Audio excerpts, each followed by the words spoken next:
Barakatah Yahweh, Bahashem Yahushai, Bahashem Wachakodash. Welcome to another live lesson. The name of this one is Beat Your Plowshares into Swords. And that comes directly from the book of Joel, the 3rd chapter, and the 10th verse. And we're going to read a little bit of that.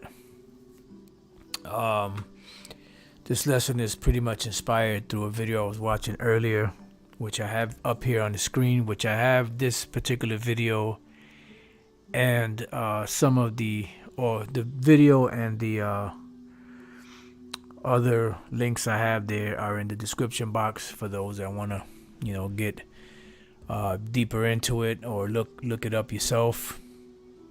But this is a video I was watching on the channel Weon, which is World is One News, and it's called World at War, episode 21. Russia mobilizes 300,000 reserves to fight the Ukraine war, and they go into a lot of different points here with Russia, Ukraine.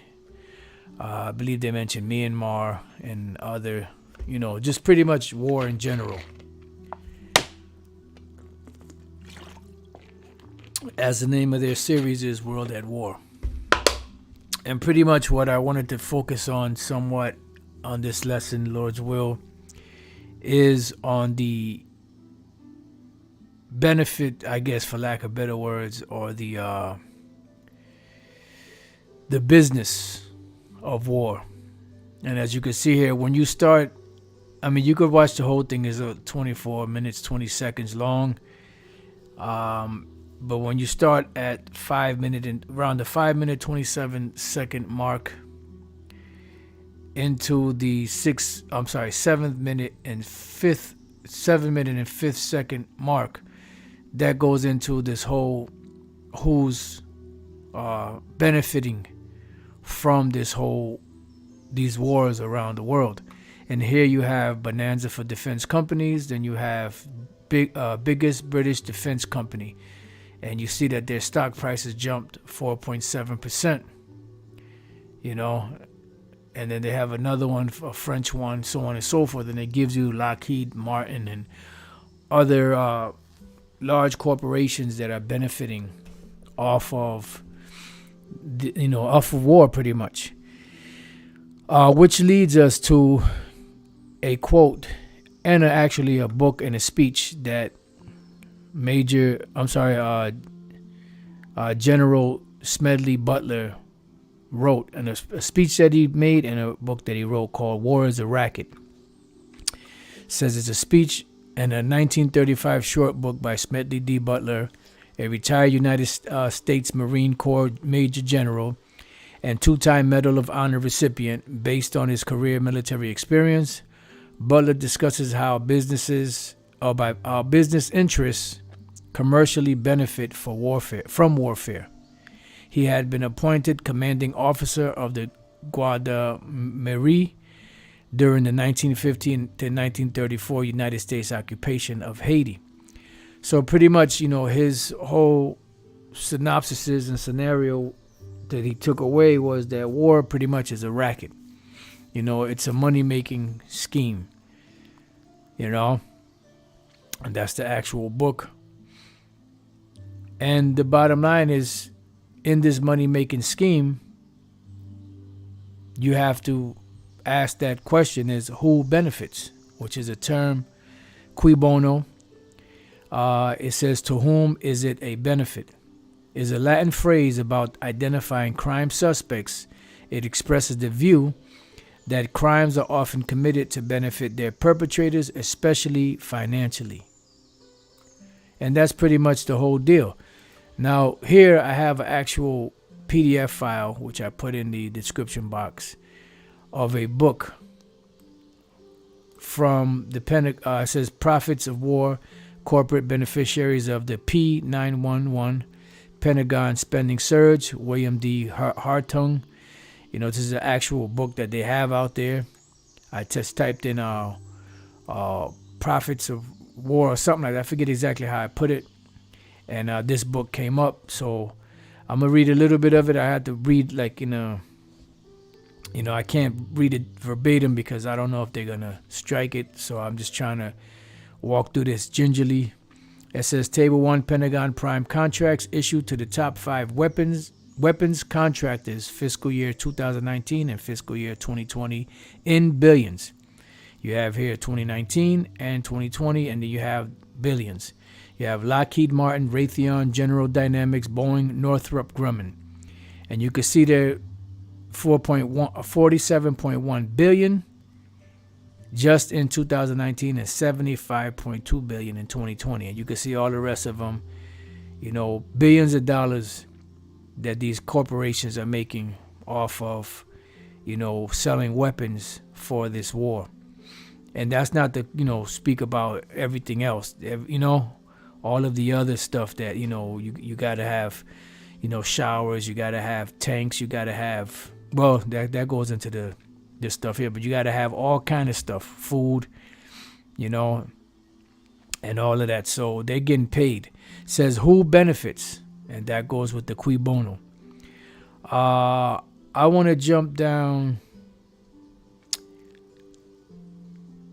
You know what? Let me just read it. As indicated in Table 1, the biggest financial beneficiaries of P911 military spending surge have been major U.S.-based weapons contractors, but weapons makers were far from the only beneficiaries. Companies benefiting from the buildup of the past 20 years range from weapons manufacturers like Raytheon and Lockheed Martin to logistics and reconstruction firms like Kellogg, Brown and Root, KBR, and Bechtel, or however you pronounce that, to armed private security contractors like Blackwater and DynCorp.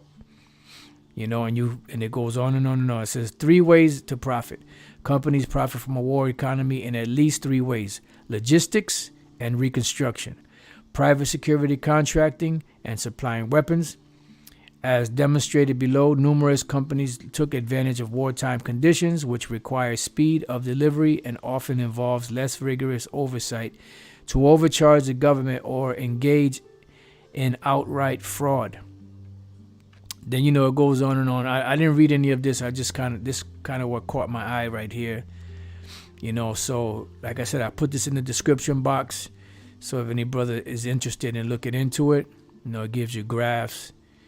And pretty much these devils are getting paid off of war. Let me see, 1/4 to 1/3 of all Pentagon contracts in recent years have gone to just 5 major weapons contractors. And it's going to be the ones that are set up, that are owned by the international bankers.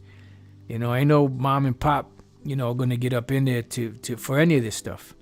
And it gives you, we already read them. So the main scripture that we have is in Joel 3:9. It says, "Proclaim ye this among the Gentiles, which are the nations." Now in this particular verse here and chapter, the word Gentile is actually referring to the actual nations, because the Most High Yahweh is addressing these nations. All right. Let me just get a couple of precepts real quick that came to mind. And let me just do it like this. All right. Matter of fact, one more.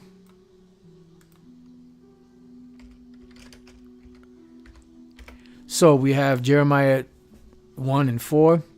Then the word of the Lord came unto me, saying, Before I formed thee in the belly, I knew thee, and before thou camest forth out of the womb, I sanctified thee, and I ordained thee a prophet unto the nations. Right. So we're not just a prophet to Israel, Lord's will we be, the elect, also to the nations. All right. And these nations, what is the message to these nations? Well, the message is based off of war. Jeremiah 28:8, the prophets that have been before me and before thee of old prophesied both against many countries. And that's what prophets do. They prophesy against many countries and against great kingdoms, of war and of evil and of pestilence. And these are the major things that the prophets speak about. In today's term, on today's time, you have something known as the MOTB. which is the C hip, and all roads are leading to identifying the MOTB as the C hip, and everything is leading in that direction. And when we go to Isaiah 34:1, come near ye nations to hear, and hearken ye people, let the earth hear and all that is therein, the world and all things that come forth of it. Why? Because this is the Most High's wrath against these nations. And who is the major? All nations are being addressed here in Isaiah 34. But who is the one nation in this chapter that is identified? The Edomites, the Idumeans. Why? Because they are in power right now. And they would be the last nation to rule prior to Yahushua coming back. This is why it says that when Yahushua comes back, he's coming to visit the Edomites. So it goes on to say, for the indignation of the Lord is upon all nations. Because the Most High is not with a United Nations. Prior to it being the United Nations, it was known as the League of Nations. And prior to it being the League of Nations, going back into the 1800s, I don't really remember the name. I'm going to just type something in real quick, see if it comes up.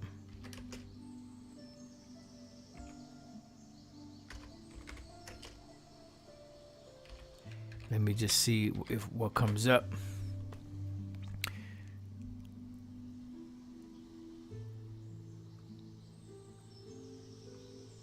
Just bear with me 1 second.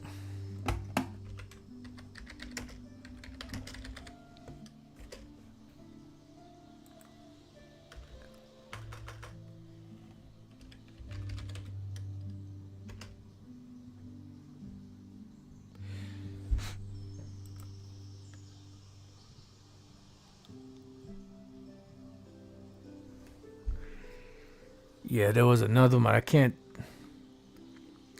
find it, but that's no big deal. Sometimes, you gotta word it a certain way. It was like in the late 1800s that they had something that they, had pushed.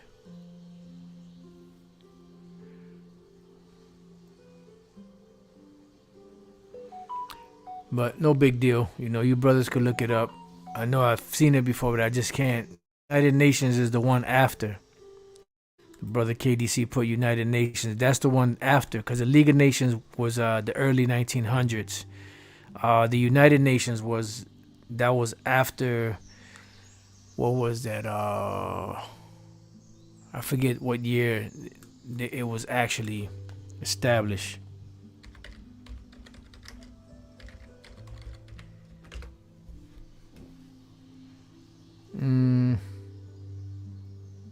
Just bear with me 1 second.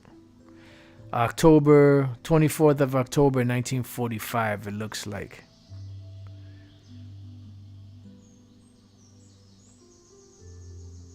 Let's see. The UN, World War II. Yep, it was after World War II. So on April 25th, 1945, 50 governments met in San Francisco for a conference. They started drafting the UN Charter, which was adopted 25 June 1945 and took effect on 24 October 1945. So that's when it came. But prior to that, the early 1900s, it was known as the League of Nations. But prior to that, it was known as something else. But like I said, it's no big deal. Let me see if that's it. The Interparliamentary. Let me see. Interparliamentary Union. Let me see.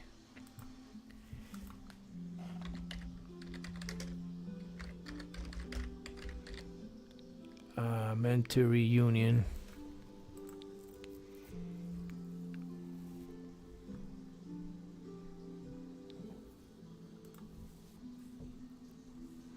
Interparliamentary Union. Primary purpose.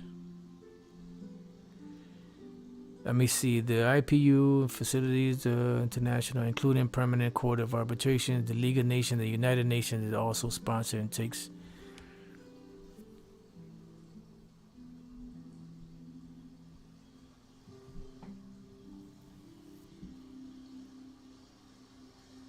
I think that might be it. That might just be it. That might just be it. All right. Let me see. Somebody else put something up too. One small, let me see. Same brother. One small forerunner of the League of Nations. Okay, yeah. The Interparliamentary Union, IPU, was formed by the peace activists William Randall Cremer and Frederick Passy in 1889. Yep. That's it.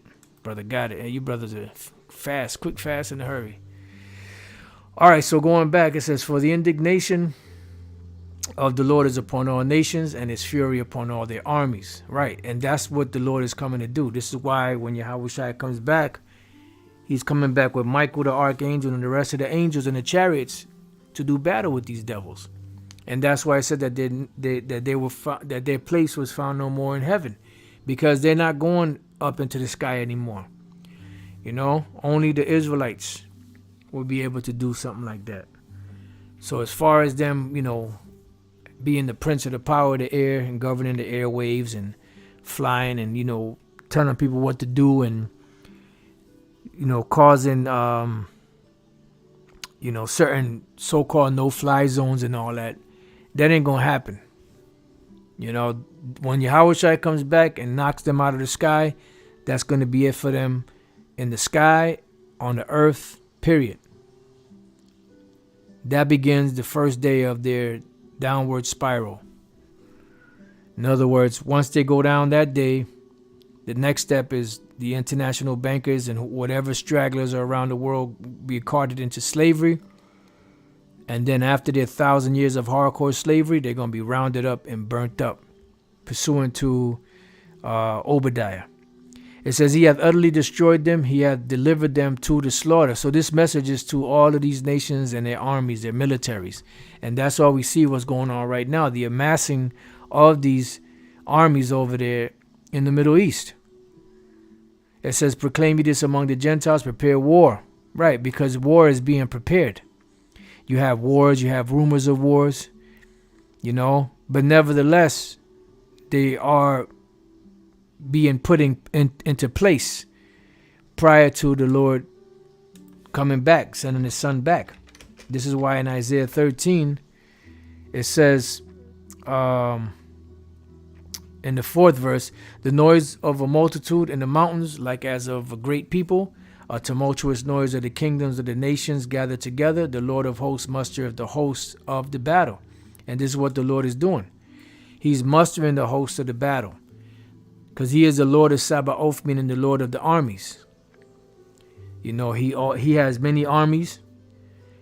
The militaries of the world are also a part of the Most High's armies, because he's the one using them, manipulating them to do what they do. Just like when we were children, you know, we played with what? Army men. You had the two sides, and then you would set them up and knock them down. You know, this is what the Lord is doing with the militaries of the world. It says they come from a far country, from the end of heaven, even the Lord, and the weapons of his indignation to destroy the whole land. That's talking about the missiles. And destroy the whole land. Because the whole of America is going to be totally annihilated. There's not going to be anything left. So anyone left on the soils of America, they're finished. They're toast. So going back to Jeremiah 3 and 9, let's read that again. Proclaim ye this among the Gentiles, prepare war, wake up the mighty men. Right, because it's time to go to battle. Let all the men of war draw near. Let them come up, right, because it's time to fight. Beat your plowshares into swords. Now, what is a plowshare? A plowshare is a weapon, is a tool for agriculture. The word for plowshare is ath. Plowshare. It says a hoe or other digging implement. Right. Which is used for what? For farming. So take that and use it and convert it into what? A sword, which is what? A weapon. And pretty much what these nations have done is they've taken the money that they receive that they could invest in other things, and they're investing them into these military grade weapons. Why? Because we're coming down to the wire. This is why you have all of these these top 5 countries. I'm sorry, top 5 corporations that are getting paid off of these right here, that are getting paid off of this ongoing war that's going on around the world. So it goes on to say, and your pruning hooks into spears. Pruning hooks is also another instrument of agriculture. So the word there is mazamarah, pruning knife, pruning hook.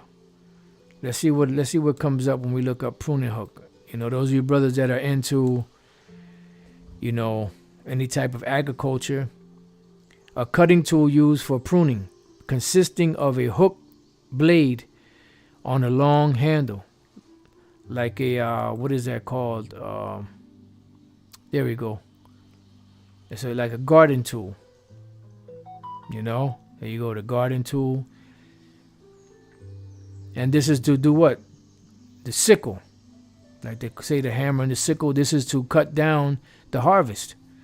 You gotta plant the harvest, and then afterwards you gotta pluck it up. So take all of that, which really means your resources that you're using for, farming and all that. Use that instead for this battle. Invest in weapons. Gardening, yep. Farming too, yep. Invest in weapons. Why? Because you're going to have to defend yourself. You have what's called Armageddon, which is Harmageddon, which is Mountain of the Troops. And you need weapons in order to stay relevant, to defend yourself. Why do you think all these nations are investing money into, higher grade nuclear weapons, like hypersonic missiles and things of that nature? Because as each day, month, and year goes by, technology becomes more and more greater. So they have to stay with the times.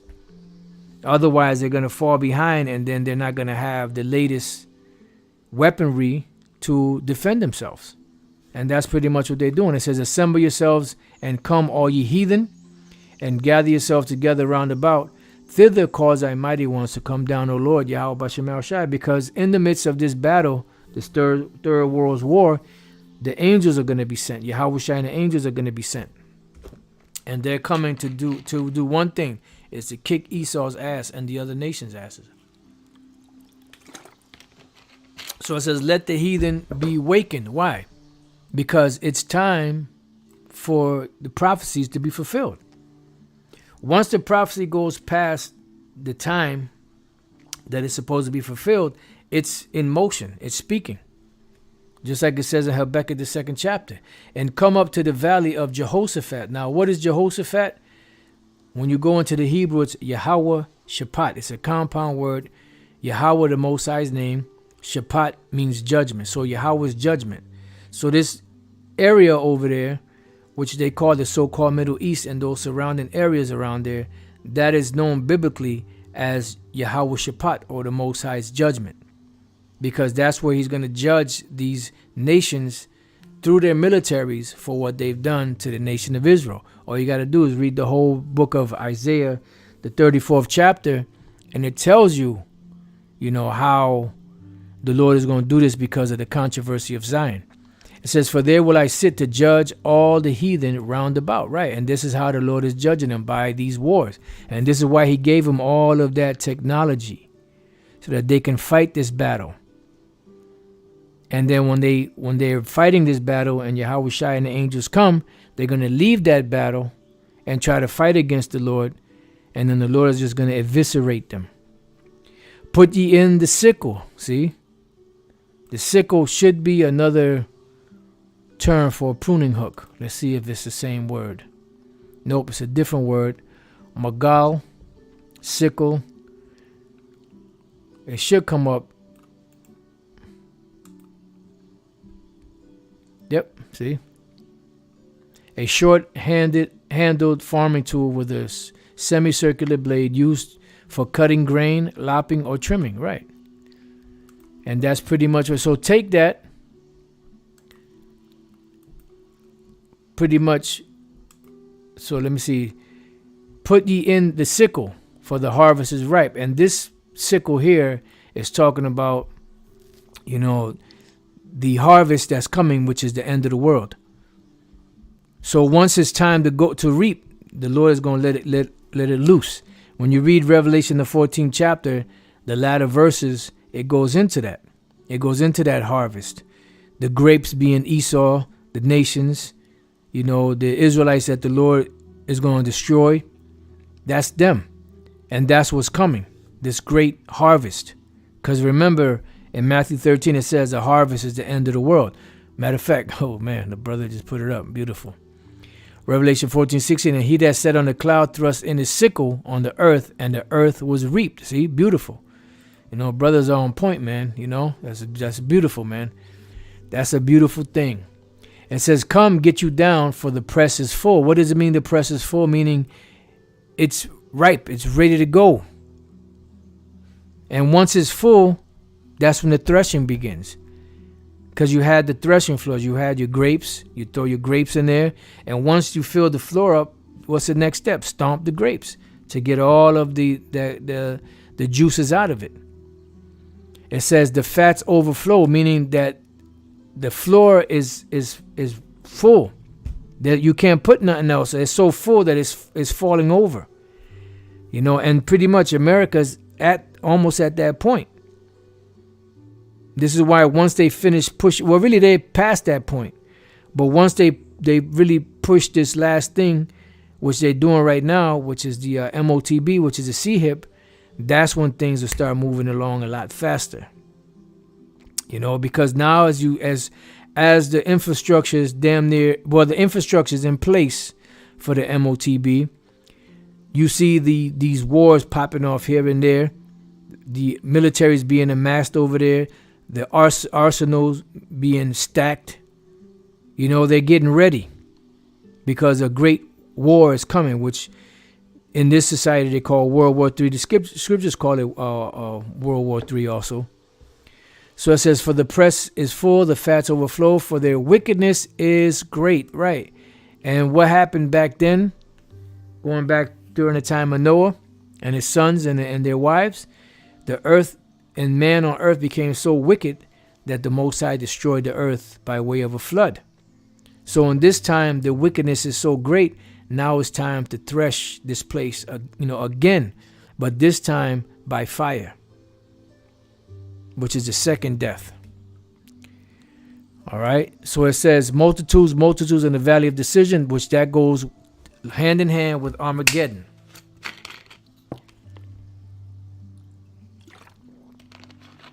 Multitudes of what? Soldiers. For the day of the Lord is near in the valley of decision. Yeah, because this is where the Most High is going to bring that final battle, the final decision, the final destruction. Beautiful. Man, brothers are sharp, man. Revelation 11:14, the second woe is past, and behold, the third woe cometh quickly. And Salaki, if I'm not reading all of the you brothers scriptures, but you brothers are lighting that comment board up. It says the sun and the moon shall be darkened. Why is the sun and the moon going to be darkened? Because the smoke that's going to be coming up off of those missiles is going to go up, and it's going to block out the sun, especially over here in the so-called United States, which is Babylon the Great. And the stars shall withdraw their shining. That's why. It's not because that's it, the Lord don't need them anymore. No, it's because of the great fire, the soot, smoke that's going to block that out for a certain period of time. It says the Lord also shall roar out of Zion and utter his voice from Jerusalem, and the heavens and the earth shall shake. Right, because the earth shall rock to and fro like a drunkard. Because this is the ultimate judgment for this place. It's already written. It was already said. The days come that shall, burn as an oven. It also speaks about, the elements melting with fervent heat. This is a plague that the Lord set up for it to come. But prior to it coming, the movie had to play out the way it's playing out in order to get to the climax. It says, but the Lord will be the hope of his people and the strength of the children of Israel, right? Because the Lord is going to deliver the elect of the nation of Israel while he's bringing this judgment.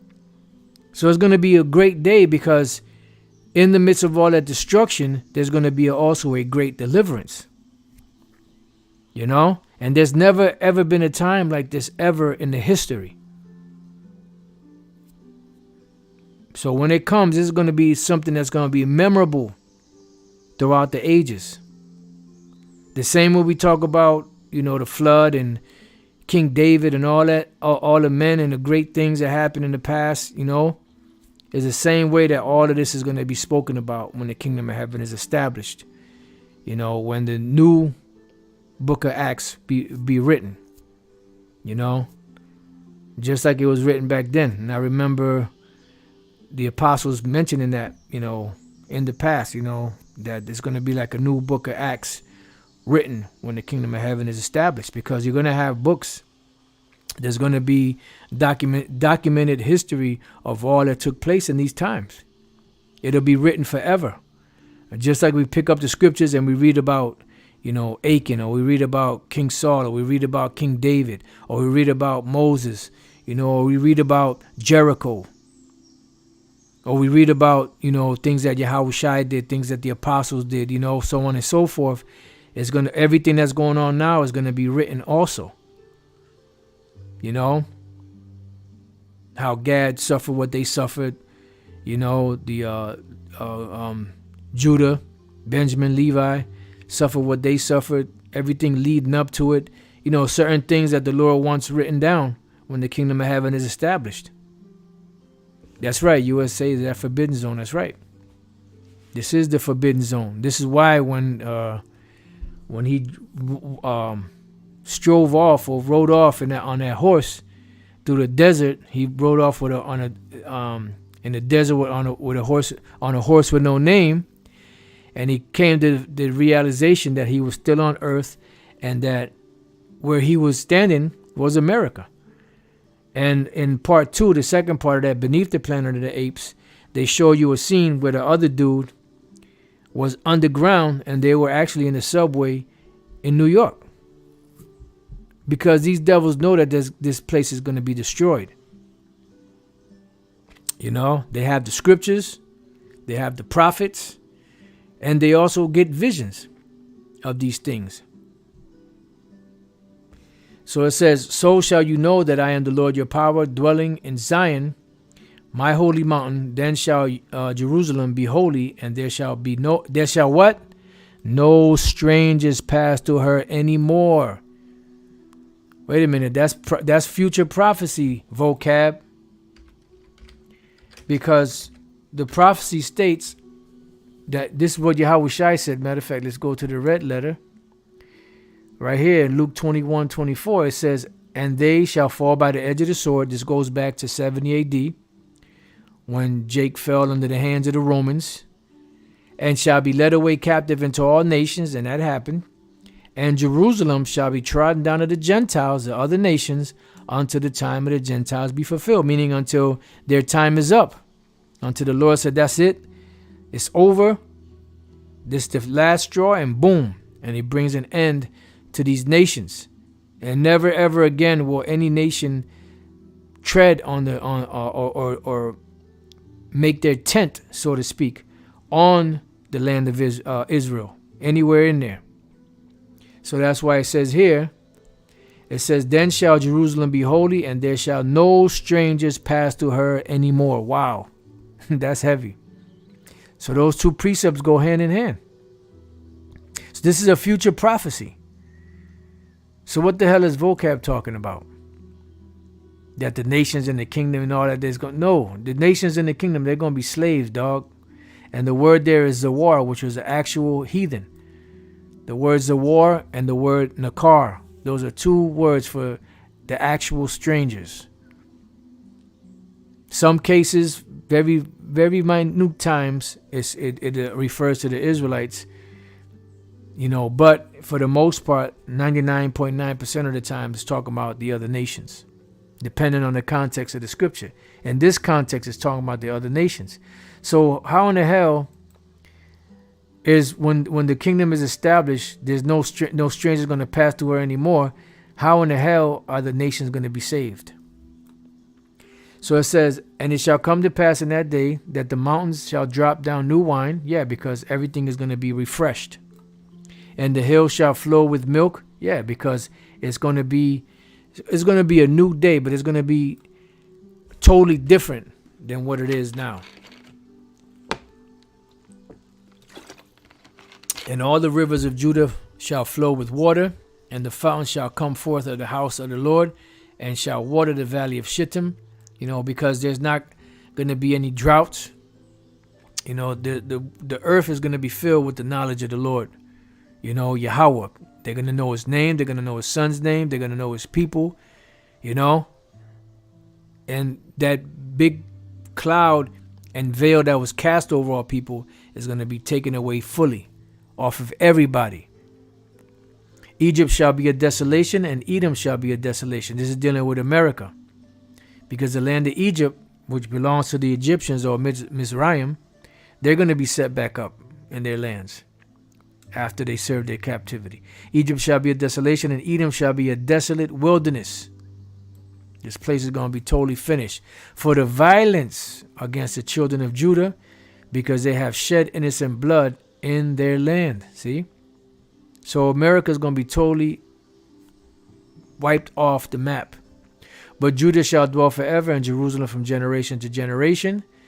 For I will cleanse their blood that I have not cleansed, for the Lord dwelleth in Zion. He ain't talking about no other nations. All right?